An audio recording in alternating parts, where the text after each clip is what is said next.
Oke, selamat datang kembali di pembelajaran daring kita. Nah, untuk video kali ini kita akan membahas tentang salah satu bagian di dalam My Accounting. Jadi kita masih dalam card file ya. Kita masih membahas tentang card file. Nah, untuk keterangan dari card file dan lain sebagainya itu sudah kita bahas di video sebelumnya. Nah, untuk kali ini kita bahas sedikit sebelum kita masuk ke penggunaan saldo awal, apa fungsinya di dalam card file. Kita membahas dulu bagaimana sih cara memasukkan sebuah data perusahaan yang bekerja sama dengan perusahaan kita. Nah, caranya itu minggu lalu, di video sebelumnya kita sudah bahas, itu penggunanya adalah card list ya. Nah, di sini bisa diperhatikan data-data perusahaan yang bekerja sama dengan perusahaan kita, di situ ada semua ya. Nah,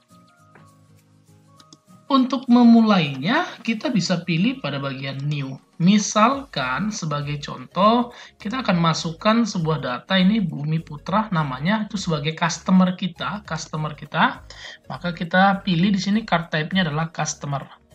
Nah, tinggal dimasukkan namanya adalah Bumi Putra.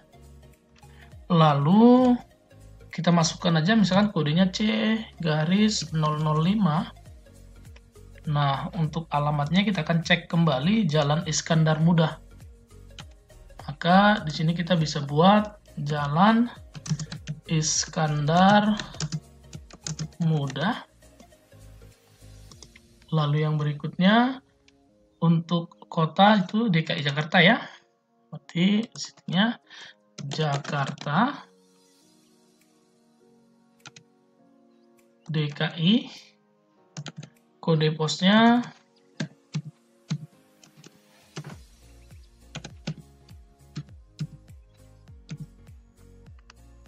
lalu Indonesia 7265542.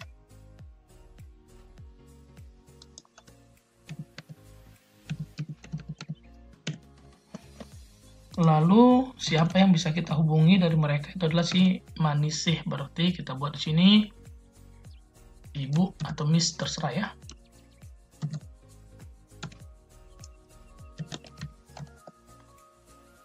Nah, setelah selesai untuk data perusahaannya atau profil dari perusahaannya, maka kita masuk ke bagian selling details.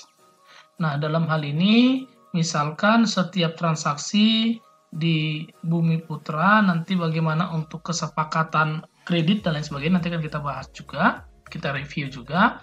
Nah, di sini kita bisa masukkan pajaknya.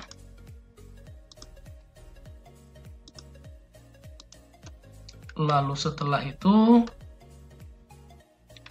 di sini kita pilih misalkan setiap transaksi pengiriman ke Bumi Putra, misalkan setiap hal-hal yang berhubungan dengan kredit, jadi misalkan dia atau pihak perusahaannya membayar 10 hari dari tanggal transaksi, maksimalnya dia akan mendapat potongan 2%. Batas pembayaran paling lama adalah 30 hari. Misalkan seperti itu, maka di sini adalah batas diskon harinya. Tadi 10 ya.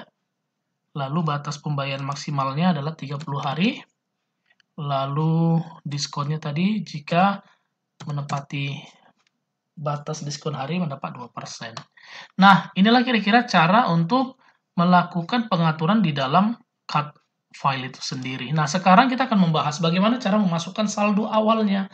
Nah, dalam contoh di situ sudah ada ya masing-masing untuk suku itu 5 juta. Apa sih ini? Kita akan mulai. Yang pertama kita akan mengisi customer-nya. Jadi caranya untuk memasukkan saldo awalnya, kita bisa masuk di bagian setup. Di situ ada pada bagian balance. Lalu kita pilih customer balance. Nah, setelah kita pilih, kita tinggal pilih yang pertama apa tadi? Suku. Kita akan masukkan di bagian suku. Lalu add cell. Nah, setelah kita pilih, kita boleh tekan tab pada keyboard, maka akan masuk seperti ini datanya. Kita akan masukkan tanggalnya sebagai saldo awalnya, ini bisa dimasukkan saldo awal, tanggal awal periode boleh. Lalu memonya apa? Nah, ingat, Suko itu adalah customer kita. Karena Suko customer kita berarti saldo awal ini adalah saldo awal piutang. Kenapa kita masukkan di dalam memonya adalah saldo awal piutang? Berarti karena Suko itu dia berhutang kepada kita, itu yang disebut dengan saldo awalnya. Itu ada saldo awal piutang kita. Kita masih punya hak untuk menagih ke mereka. Sebesar berapa? Sebesar 5 juta. Oke. Nah, ini dia cara memasukkan saldo awalnya. Maka yang berikutnya kita akan masuk kembali. Kita ini boleh pilih record.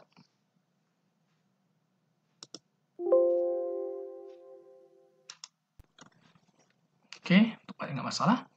Nah, setelah selesai masuk, untuk Suko dia hanya 1. Kita akan masuk untuk bagian yang berikutnya kembali ya. Jadi tadi jangan lupa di bagian ini customer. Setelah itu kita akan mulai as cash. Add kembali, tekan tombol tab pada keyboard.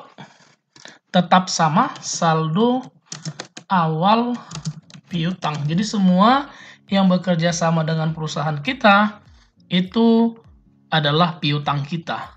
Jika ada saldo awalnya ya. 15.500.000. Kita masih punya ada hak menagih. Record.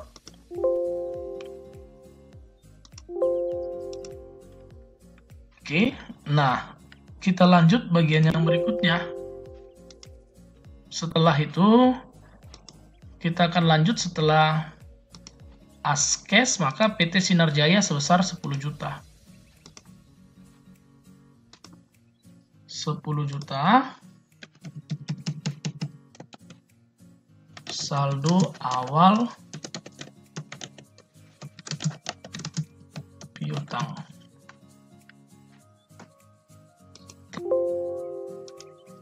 Oke. Nah, yang terakhir dari customer kita adalah Bumi Putra sebesar 20 juta.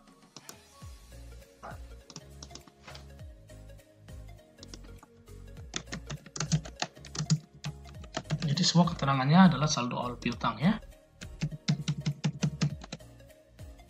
Oke. Nah, setelah selesai saldo daftar dari saldo awal piutang kita sudah masukkan. Sekarang adalah supplier kita. Nah, untuk supplier kita akan masuk mulai, berarti di sini kita pilih pada bagian setup. Di sini kita pilih supplier balance.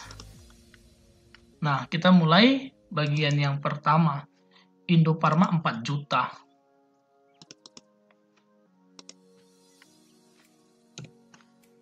Oke, nah di sini memonya apa? Karena Indofarma itu adalah supplier kita, berarti pemasok kita di sini adalah saldo awal hutang. Artinya kita punya kewajiban untuk membayar kepada mereka. Sebesar berapa? Sebesar 4 juta.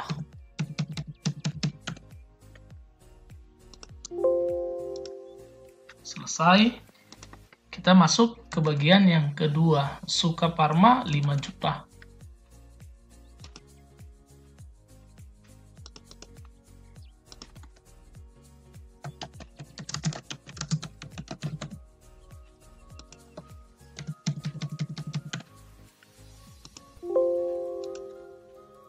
Lalu Berno Parma 7.500.000.